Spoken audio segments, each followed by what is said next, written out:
In this video, I would like to address what in essence the Vanguard Party is, why it seems to be the most rational revolutionary path to take, as opposed to the alternatives put forth by anarchists, revisionists, etc., who usually talk about the Vanguard Party as either oppressive, revisionist, or why it supposedly cannot and has not led to socialism.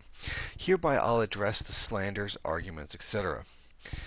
made by such groups, and I will show why their argumentations / claims fall under one or multiple of the following categories. 1. Revisionism. 2. Fallacious argumentation. 3. Over-idealistic dogmatic ultra-leftism. Since this article is meant for left-wing critics of the Vanguard Party, I will not be dealing with the issue of whether or not socialism is a more rational alternative to capitalism, and I will simply be arguing from the presupposition that it is the most rational socioeconomic system. Since we've already established what the presupposition has been brought into play, let's continue to explain what the Vanguard Party is and why it's the most rational path towards socialism. The idea of the Vanguard Party can be summed up as follows. A party of the popular working masses that seeks to propagate Marxist ideas to attempt to create a class consciousness to make a way for socialist revolution and to set up the dictatorship of the proletariat. Now allow me to give several quotations by Lenin where he describes the theory of the Vanguard Party and its role as he has stated in his pamphlet, What is to be Done.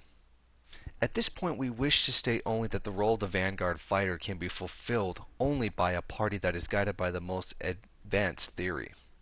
We have said that our movement, much more extensive and deep than the movement of the 70s, must be inspired with the same devotion, determination, and energy that inspired the movement at the time.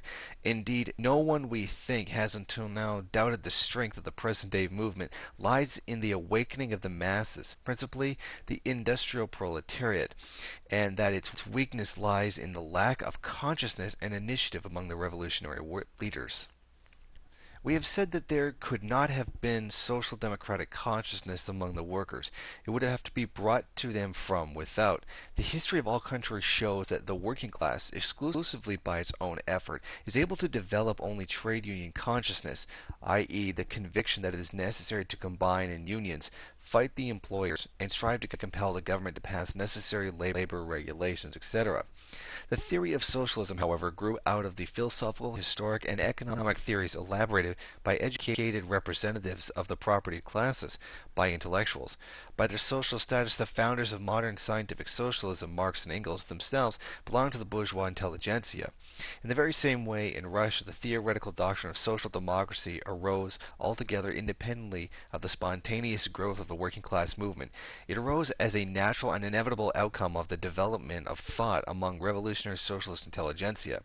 In the period under discussion, the middle 90s, this doctrine not only represented the completely formulated program of the Emancipation of Labor group, but had already won over to its side the majority of the revolutionary youth in Russia. There is much talk of spontaneity, but the spontaneous development of the working class movement leads to its subordination to bourgeois ideology, to its development along the lines of the Credo program. For the spontaneous working class movement is trade unionism, is only trade union activism, and trade unionism means ideological enslavement of the workers by the bourgeoisie. Hence, our task, the task of social democracy, is to combat spontaneity, to divert the working class movement from the spontaneous trade unionist striving to come under the wing of the bourgeoisie, and to bring it under the wing of revolutionary social democracy. Since we have now established what the Vanguard Party actually is and what it's supposed to do, I'm now going to continue to show why anyone who calls himself a Marxist and opposes the Vanguard Party must be condemned as a revisionist, and hereby allow me to quote Marx and Engels. In what relation do communists stand to the proletariat as a whole? The communists do not form a separate party opposed to the other working class parties. They have no interests separate apart from those of the proletariat as a whole. They do not set up any sectarian principles of their own by which to shape and mold the proletarian movement. The communists are distinguished from the other working class parties by this only. 1. In the national struggles of the proletarians of the different countries, they point out and bring to the front the common interests of the entire proletariat, independently of all nationality. 2. In the various stages of development which the struggle of the working class against the bourgeois have to pass through, they always and everywhere represent the interests of the movement as a whole. The communists, therefore, are, on the one hand, practically the most advanced and resolute section of the working class parties of every country, that section which pushes forward all others. On the other hand, theoretically, they have over the great mass of proletariat the advantage of clearly understanding the line of march, the conditions, and the ultimate general results of the proletarian movement. The immediate aim of communists is the same as that of all the proletarian parties: formation of the proletariat into a class, overthrow of bourgeois supremacy, conquest of political power by the proletariat. In this last section of the quote by Marx and Engels, we can clearly see the formula of the Vanguard Party being formulated, without using those exact terms, and thus any condemnation of the Vanguard Party as not being Marxist is invalid and therefore revisionist, if they concur themselves to be Marxist. In this next section, I would like to address the main argument against the Vanguard Party, which comes in many different forms. In essence, it goes something like this. The use of the Vanguard Party did not historically lead to what it was supposed to lead to, and therefore I don't support it. Obviously, some Marxist organizations who hear this kind of argumentation tend to be extremely skeptical of the central premise of this argument. However, let us grant the accuser the assumption that this is exactly what happened, just for the sake of argument. What we are left with now is the fact that the person who made the claim/argument has just committed the Nirvana fallacy, where he exposes the supposed imperfections of the historical use of the Vanguard Party instead of arguing for a rational, viable alternative. This type of argumentation cannot and should not be taken seriously, as the anarchist, revisionist, or whatever his position may be has his own alternative methods that he is propagating, and by merely critiquing or slandering the theory of the Vanguard Party, he is not showing in any way why his method/ideology is more rational than that of the vanguardist. If he cannot or does not want to defend his own position against the Vanguard Party, then the accuser has no rational case against the Vanguard Party, regardless of what its supposed imperfections may be. Obviously, this argument also denies the possibility of theoretical/methodological expansion on the Vanguard Party one could make to improve the methodology of the Vanguard, and also presupposes that the first few attempts at the use of the Vanguard Party should be successful. In the sense of building and preserving a socialist society, as a dialectical materialist, this presupposition seems highly questionable.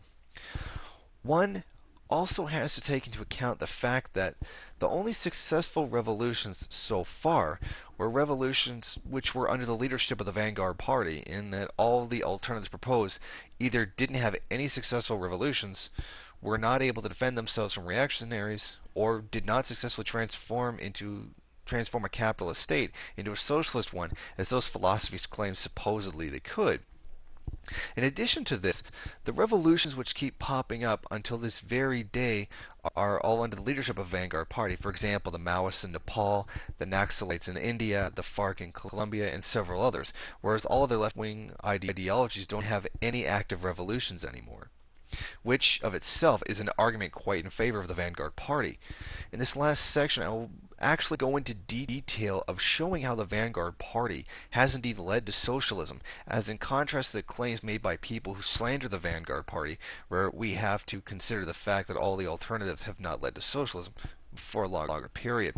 However, one has to keep in mind that I'm not arguing that these states/revolutions were by any means perfect, but merely the fact that they had some form of socialism.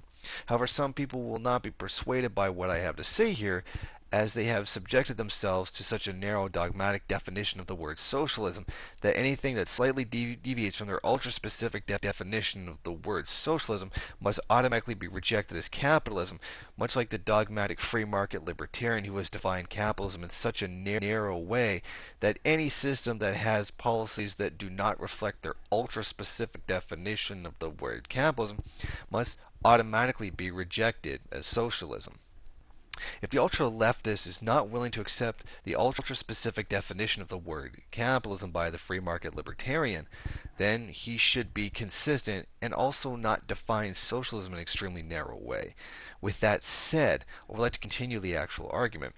However, right before we can actually make the argument, we're first going to have to define the word socialism to avoid the ability of people to play semantics here.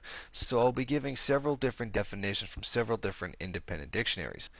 The definition of the word socialism according to the Merriam-Webster Dictionary. Socialism: any of various economic and political theories advancing collective or governmental ownership and administration of the means of production and distribution of goods. A system of society or group living in which there is no private property. A system of or condition of society in which the means of production are owned and controlled by the state. A state of society in Marxist theory transitional between capitalism and communism and distinguished by the unequal distribution of goods and pay according to work done. The definition of the word socialism according to dictionary.com. Socialism: a theory or system of social organization that advances the vesting of the ownership and control of the means of production and distribution of capital, land, etc. in the commodity as a whole. Procedure or practice in accordance with this theory.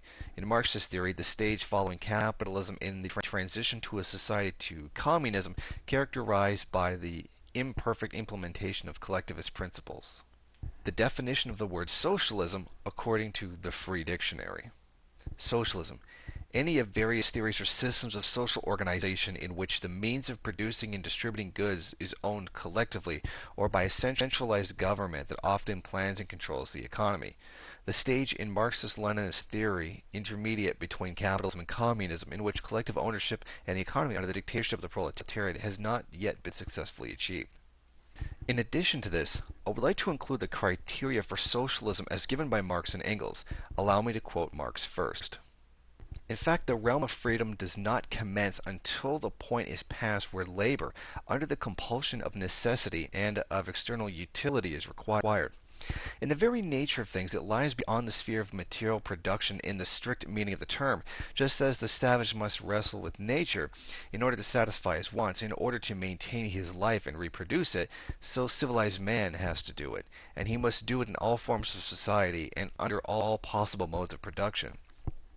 With his development, the realm of natural necessity expands because his wants increase, but at the same time the forces of production increase, by which these wants are satisfied. The freedom in this field cannot consist of anything else but of the fact that socialized man, the associated producers, regulate their interchange with the natural rationality, bring it under their common control, instead of being ruled by it as some blind power. They accomplish their task as the least expenditure of energy and under conditions most adequate to their human nature and most worthy of it.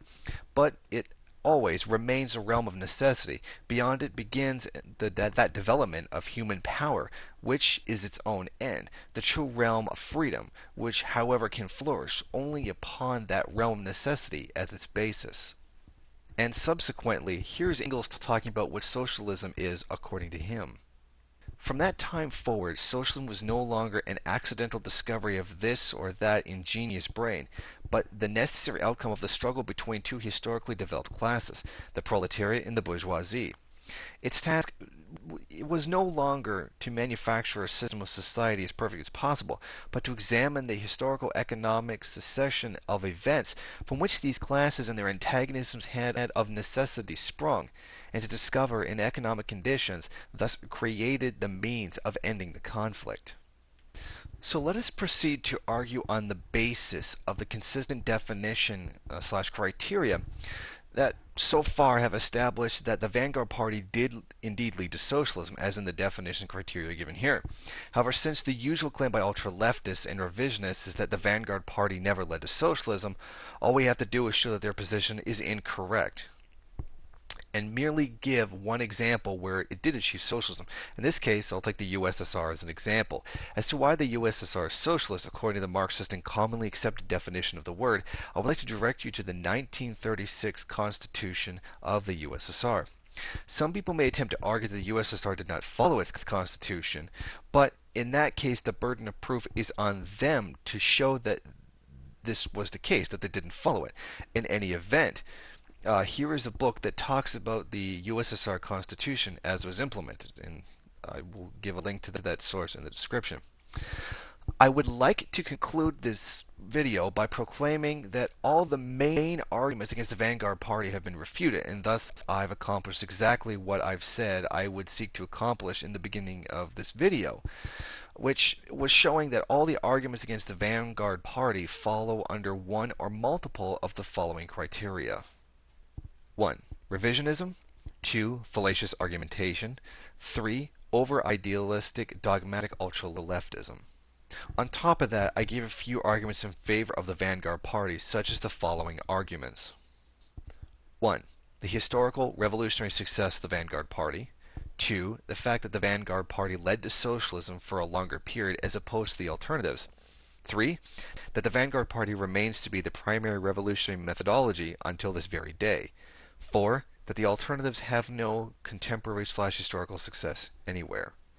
In short, I have reaffirmed the strength of revolutionary Marxism-Leninism and the weakness of any leftist position to the contrary.